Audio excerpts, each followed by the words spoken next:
Assalamualaikum warahmatullahi wabarakatuh. Halo semuanya, perkenalkan nama saya Tiara Lestari, mahasiswa Fakultas Ilmu Sosial dan Ilmu Politik, Prodi Ilmu Komunikasi UIN Raden Fatah Palembang, kelas 2471D dengan nomor NIM 240314101112. Selamat datang di video saya mengenai filsafat komunikasi. Dalam video ini, kita akan membahas tentang bagaimana komunikasi dapat mempengaruhi kehidupan kita sehari-hari, serta beberapa konsep filsafat yang terkait dengan komunikasi. Mari kita simak bersama-sama. Sebelumnya, teman-teman udah tahu belum apa itu filsafat komunikasi? Jadi, filsafat komunikasi ini adalah cabang pemikiran kritis yang mencoba memahami hakikat komunikasi mulai dari perspektif paling mendalam dan juga mendasar, yakni pertanyaan-pertanyaan tentang mengapa, apa itu, dan bagaimana mungkin manusia berkomunikasi. Ia tidak hanya membahas alat dan teknik komunikasi, tetapi juga menggali makna eksistensial, etis, ontologis dari komunikasi itu sendiri. Selanjutnya yaitu mengenai asal-usul kata filsafat. Kata filsafat berasal dari bahasa Yunani. Philo artinya cinta atau kecintaan, sophia artinya kebijaksanaan, pengetahuan mendalam atau hikmah. Jadi, filosofia secara harfiah berarti cinta akan kebijaksanaan. Dalam konteks ini, filsafat komunikasi adalah kecintaan terhadap kebijaksanaan dalam memahami, menafsirkan, dan menghayati proses komunikasi manusia secara mendalam. Selanjutnya adalah proses terciptanya komunikasi menurut Stephen Littlejohn. Proses komunikasi menurut Littlejohn melibatkan interaksi kompleks antara komunikator dan komunikan. Proses ini dimulai dengan komunikator yang mengirimkan pesan melalui saluran media atau channel yang dipilih. Pesan ini dapat berupa informasi, ide, atau gagasan yang ingin disampaikan kepada komunikan. Pesan yang disampaikan dapat berupa verbal atau nonverbal dan dapat disampaikan melalui berbagai saluran, seperti bahasa, gambar, atau suara. Saluran media yang dipilih dapat mempengaruhi bagaimana pesan disampaikan dan diterima oleh komunikan. Komunikan kemudian menerima dan menginterpretasikan pesan yang disampaikan. Interpretasi ini dapat dipengaruhi oleh pengalaman, pengetahuan, dan konteks komunikan. Oleh karena itu, penting bagi komunikator untuk memahami komunikan dan konteksnya agar pesan dapat disampaikan secara efektif. Setelah menerima dan menginterpretasikan pesan, komunikan dapat memberikan timbal balik atau feedback kepada komunikator.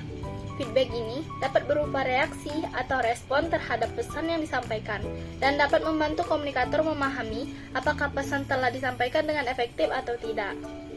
Proses komunikasi ini bertujuan untuk mencapai tujuan komunikasi, yaitu menyampaikan informasi secara efektif. Dengan memahami proses ini, kita dapat menjadi komunikator yang lebih efektif dan dapat memahami kompleksitas komunikasi dalam berbagai konteks. Oleh karena itu, memahami proses komunikasi sangat penting dalam berbagai aspek kehidupan, baik dalam komunikasi pribadi maupun profesional. Selanjutnya adalah filsafat komunikasi menurut Aristoteles dan juga Plato. Filsafat komunikasi telah menjadi topik yang menarik bagi para filsuf sepanjang sejarah. Dua filsuf yang paling berpengaruh dalam bidang ini adalah Aristoteles dan juga Plato. Keduanya memiliki pandangan yang berbeda tentang komunikasi, namun keduanya sepakat bahwa komunikasi adalah aspek penting dalam kehidupan manusia. Yang pertama adalah filsafat komunikasi menurut Aristoteles. Adalah salah satu filsuf pertama yang membahas tentang komunikasi dalam karyanya Retorik. Menurut Aristoteles, retorika adalah seni berbicara yang efektif dan persuasif. Ia mengidentifikasi 3 elemen utama dalam retorika, yaitu yang pertama, ethos, 2, pathos, dan yang ketiga, logos. Aristoteles juga membahas tentang pentingnya memahami audiens dan menggunakan bahasa yang tepat untuk mencapai tujuan komunikasi. Ia percaya bahwa komunikasi yang efektif dapat membantu mencapai tujuan persuasif dan membangun hubungan yang baik dengan audiens. Selanjutnya adalah filsafat komunikasi menurut Plato. Plato memiliki pandangan yang berbeda tentang komunikasi. Menurut Plato, komunikasi adalah proses yang kompleks dan tidak selalu efektif. Ia percaya bahwa bahasa dan komunikasi dapat menjadi penghalang untuk mencapai pengetahuan yang sebenarnya. Plato juga membahas tentang pentingnya memahami konsep-konsep filosofis dan menggunakan bahasa yang tepat untuk mengungkapkan ide-ide. Ia percaya bahwa komunikasi yang efektif memerlukan pemahaman yang mendalam tentang konsep-konsep yang dibahas. Selanjutnya ada komunikasi massa Laswell, 5W plus 1H. Model komunikasi Laswell dikembangkan oleh Harold Laswell pada tahun 1948. Namun, sering dikaitkan dengan tahun 1961 dalam beberapa konteks.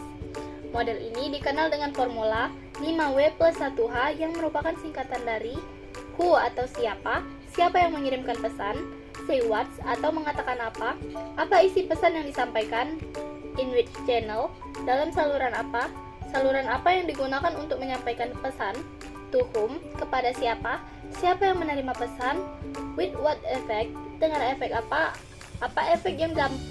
efek atau dampak dari pesan yang disampaikan, dan yang terakhir yaitu how atau bagaimana pesan disampaikan. Selanjutnya saya akan menjelaskan mengenai sejarah filsafat komunikasi. Yang pertama, filsafat komunikasi Cina. Filsafat komunikasi Cina menjelaskan tentang pentingnya komunikasi yang sopan dan hormat dalam membangun hubungan sosial. Filsafat ini menekankan nilai-nilai seperti Ren atau kemanusiaan dan Li atau etika untuk menciptakan komunikasi yang efektif dan juga harmonis. Yang kedua ada filsafat komunikasi India.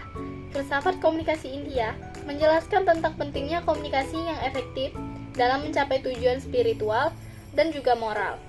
Filsafat ini menekankan konsep dharma atau tanggung jawab moral dan karma atau tindakan akibatnya untuk menciptakan komunikasi yang bijak dan juga bertanggung jawab.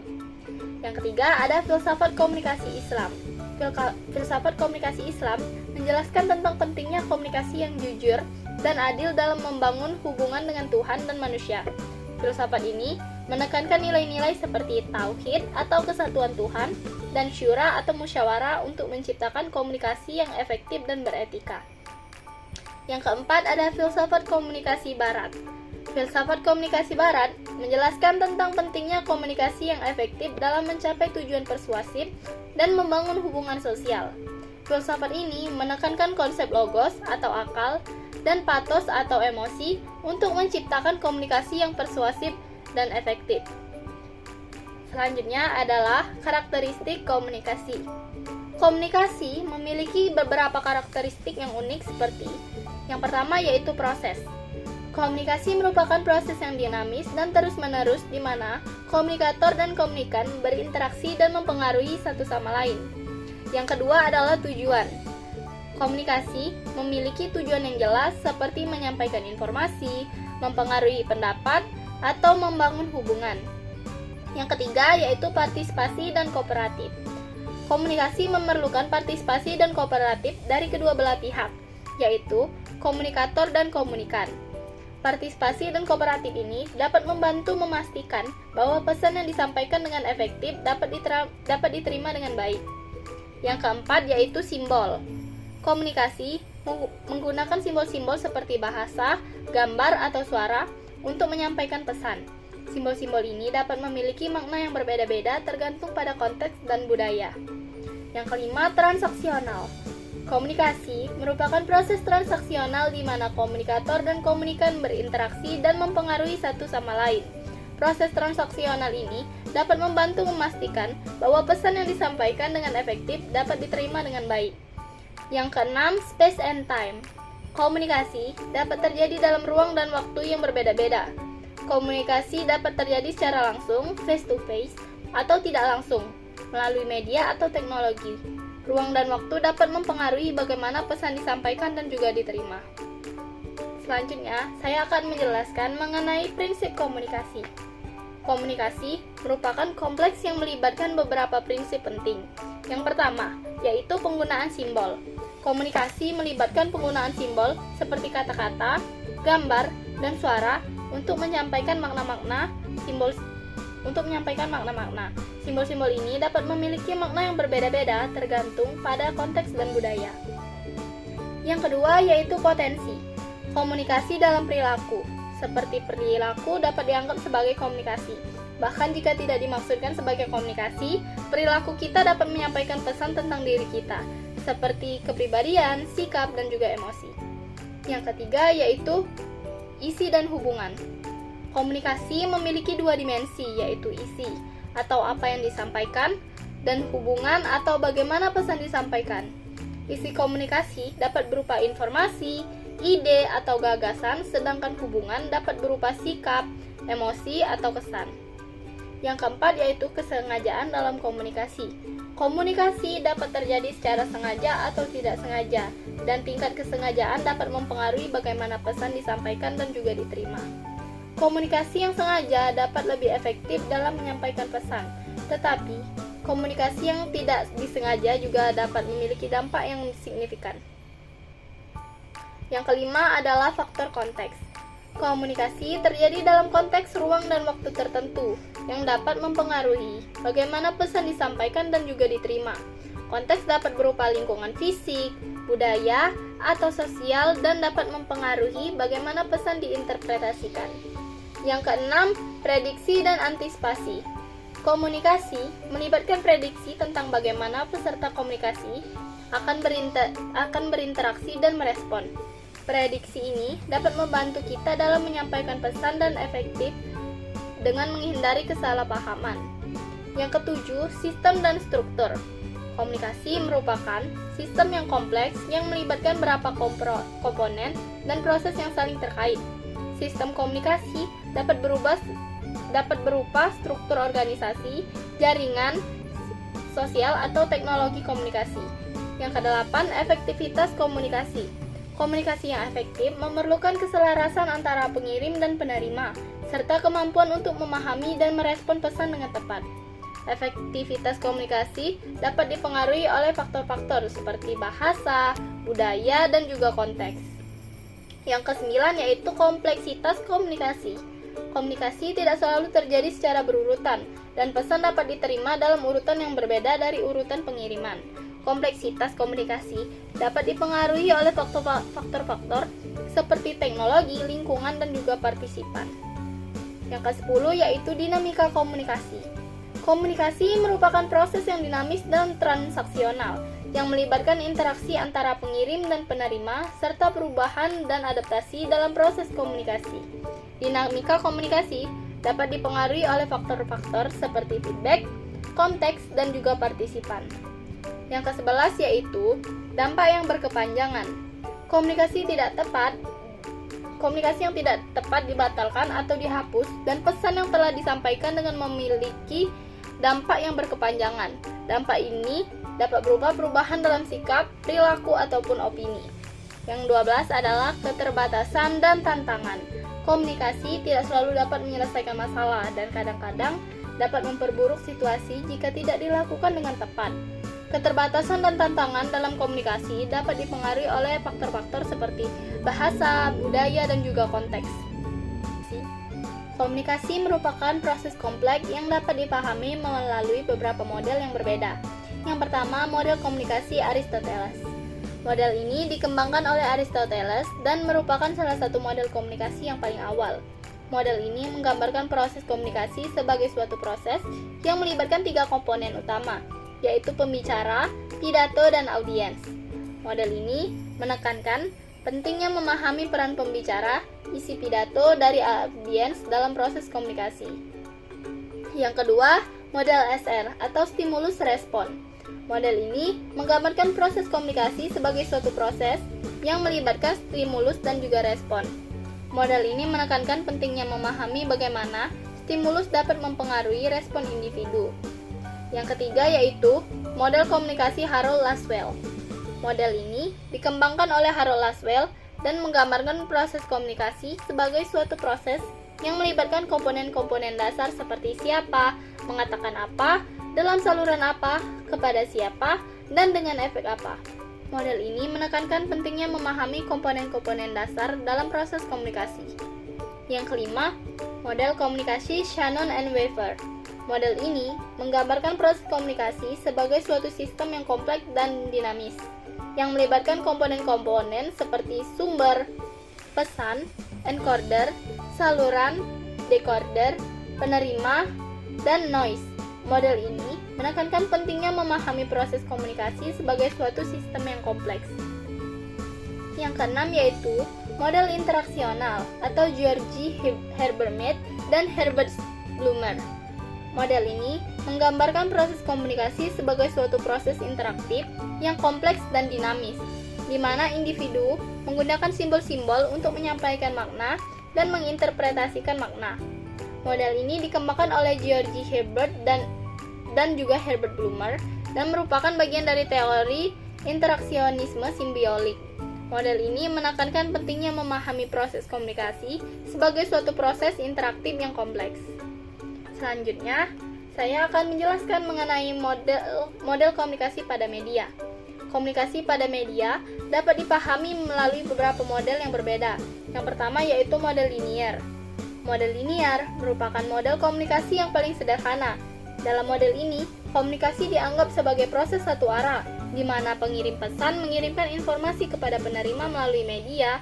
Model ini tidak mempertimbangkan faktor-faktor lain yang dapat mempengaruhi proses komunikasi, seperti feedback dan konteks. Model linier sering digunakan karena sederhana dan mudah dipahami, namun memiliki kelemahan karena tidak dapat menggambarkan proses komunikasi yang kompleks. Yang kedua yaitu model interaksional. Model interaksional merupakan model komunikasi yang lebih dari kompleks. Dalam model ini, komunikasi dianggap sebagai proses dua arah di mana pengirim dan penerima berinteraksi melalui media. Model ini mempertimbangkan faktor feedback yang dapat mempengaruhi proses komunikasi. Dengan demikian, model interaksional dapat menggambarkan proses komunikasi yang lebih kompleks dan dinamis. Model ini sering digunakan karena dapat menggambarkan proses komunikasi yang lebih akurat. Yang ketiga yaitu model transaksional. Model transaksional merupakan model komunikasi yang paling kompleks. Dalam model ini, komunikasi dianggap sebagai proses yang dinamis dan kompleks di mana pengirim dan penerima berinteraksi melalui media dalam konteks yang spesifik. Model ini mempertimbangkan semua faktor yang dapat mempengaruhi proses komunikasi, termasuk feedback, konteks, dan budaya. Selain itu, model transaksional juga menekankan pentingnya menggunakan media yang bertanggung jawab, seperti memverifikasi informasi, menggunakan bahasa yang sopan, menghormati orang lain, dan memahami konteks komunikasi untuk menghindari perilaku yang dapat merugikan orang lain, seperti flaming, cyberbullying, dan hoax. Dengan demikian, model transaksional dapat menggambarkan proses komunikasi yang sangat kompleks dan juga dinamis. Model ini sering digunakan karena dapat menggambarkan proses komunikasi yang sangat akurat dan juga mendalam. Selanjutnya yaitu penjelasan singkat mengenai flaming, bullying, dan cyberbullying. Apa itu flaming? Flaming adalah penggunaan bahasa yang kasar dan tidak sopan dalam komunikasi online yang dapat menyebabkan konflik dan perdebatan yang tidak produktif. Bagaimana flaming terjadi? Flaming terjadi karena kurangnya kontrol emosi dan kurangnya kesadaran akan dampak kata-kata yang digunakan. Flaming itu didorong oleh apa? Flaming didorong oleh emosi negatif seperti kemarahan, frustasi, dan juga kebencian. Flaming itu sering mengarah kemana? Flaming sering mengarah ke konflik dan perdebatan yang tidak produktif, serta dapat merusak hubungan dan juga reputasi. Flaming juga sering terjadi di media sosial, forum online, dan komentar blog. Selanjutnya yaitu mengenai bullying. Apa itu bullying? Bullying adalah perilaku agresif yang dilakukan secara berulang-ulang untuk mengintimidasi, mengancam, atau melecehkan orang lain. Penyebabnya dapat berupa faktor-faktor seperti lingkungan keluarga, lingkungan sekolah, dan kepribadian individu. Selanjutnya mengenai cyberbullying. Apa itu cyberbullying? Cyberbullying adalah penggunaan teknologi untuk mengancam, mengintimidasi, atau melecehkan orang lain. Penyebab seseorang melakukan cyberbullying dapat berupa faktor-faktor seperti anonimitas, kurangnya kontrol emosi, dan keinginan untuk menunjukkan kekuasaan. Bagaimana bentuk-bentuk cyberbullying? Bentuk-bentuk cyberbullying antara lain yang pertama, mengirimkan pesan yang mengancam atau melecehkan, membuat postingan yang menghina atau melecehkan, menggunakan media sosial untuk menyebarkan gosip atau informasi yang tidak benar tentang seseorang, mengirimkan foto atau video yang tidak pantas atau melecehkan. Cyberbully sering terjadi. Cyberbully yang sering terjadi di media sosial dapat berupa pesan instan dan juga dari email. Selanjutnya yaitu mengenai hoax. Apa itu hoax? Hoax adalah penyebaran informasi yang tidak benar atau tidak akurat melalui media, yang dapat menyebabkan kesalahpahaman dan kerugian bagi orang lain. Tujuan terjadinya hoax dapat berupa memanipulasi opini publik, mempengaruhi keputusan, atau merusak reputasi seseorang atau organisasi. Informasi dalam hoax. Informasi dalam hoax sering terjadi tidak akurat, tidak lengkap atau sengaja dipalsukan. Ciri-ciri penyebaran berita hoax juga dapat berupa: yang pertama, judul yang sensasional dan tidak akurat. Yang kedua, isi berita yang tidak jelas atau tidak ada bukti yang mendukung. Yang ketiga, sumber berita yang tidak jelas atau tidak terpercaya. Yang keempat, berita yang disebarkan secara cepat dan luas melalui media sosial. Yang kelima, berita yang dapat menimbulkan emosi negatif seperti kemarahan, ketakutan, atau kecemasan. Perbedaan hoax dengan bohong. Perbedaan antara hoax dan bohong adalah bahwa hoax adalah penyebaran informasi yang tidak benar secara luas, sedangkan bohong adalah pernyataan yang tidak benar yang dibuat oleh individu. Hoax dapat memiliki dampak yang lebih luas dan serius daripada bohong, karena dapat mempengaruhi banyak orang dan menyebabkan kerugian yang signifikan. Bagaimana kita bersikap bijak dalam bermedia dan bijak dalam berkomunikasi? Yang pertama yaitu bersikap bijak dalam bermedia. Bersikap bijak dalam bermedia adalah penting untuk menghindari kesalahan dan kerugian dalam menggunakan media sosial. Berikut beberapa tips untuk bersikap bijak dalam bermedia. Yang pertama yaitu verifikasi informasi. Pastikan informasi yang Anda bagikan sudah diverifikasi dan akurat. Yang kedua, jangan menyebarluaskan informasi yang tidak benar. Jika Anda menemukan informasi yang tidak benar atau tidak akurat, jangan menyebarluaskannya. Yang ketiga, hindari menggunakan bahasa yang kasar atau tidak sopan. Gunakan bahasa yang sopan dan hormat dalam berinteraksi dengan orang lain di media sosial. Yang keempat, jangan melakukan cyberbullying. Jangan menggunakan media sosial untuk mengancam, mengintimidasi, atau melecehkan orang lain. Yang kelima, hormati privasi orang. Jangan membagikan informasi pribadi orang lain tanpa izin mereka.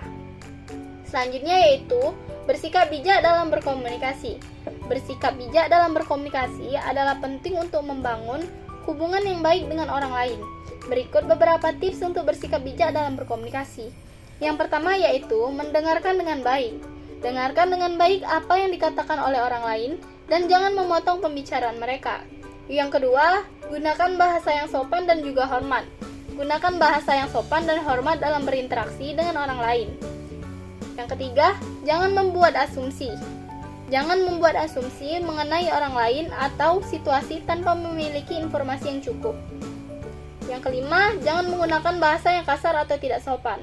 Gunakan bahasa yang sopan dan hormat dalam berinteraksi dengan orang lain. Selanjutnya yaitu etika komunikasi dalam media sosial. Etika komunikasi dalam media sosial adalah penting untuk membangun hubungan yang baik dengan orang lain di media sosial. Berikut beberapa etika komunikasi dalam bermedia sosial. Yang pertama yaitu jujur dan transparan. Jujur dan transparan dalam berinteraksi dengan orang lain di media sosial. Yang kedua, hormati privasi orang lain. Hormati privasi orang lain dan jangan membagikan informasi pribadi mereka tanpa izin. Yang ketiga, gunakan bahasa yang sopan dan juga hormat. Gunakan bahasa yang sopan dan hormat dalam berinteraksi dengan orang lain di media sosial. Yang keempat, jangan melakukan spam. Jangan melakukan spam atau mengirimkan pesan yang tidak diinginkan kepada orang lain. Yang kelima, jangan melakukan cyberbullying. Jangan menggunakan media sosial untuk mengancam, mengintimidasi, atau melecehkan orang lain. Dengan bersikap bijak dalam bermedia dan berkomunikasi, serta mengikuti etika komunikasi dalam media sosial, kita dapat membangun hubungan yang baik dengan orang lain dan menggunakan media sosial dengan lebih efektif dan juga bertanggung jawab.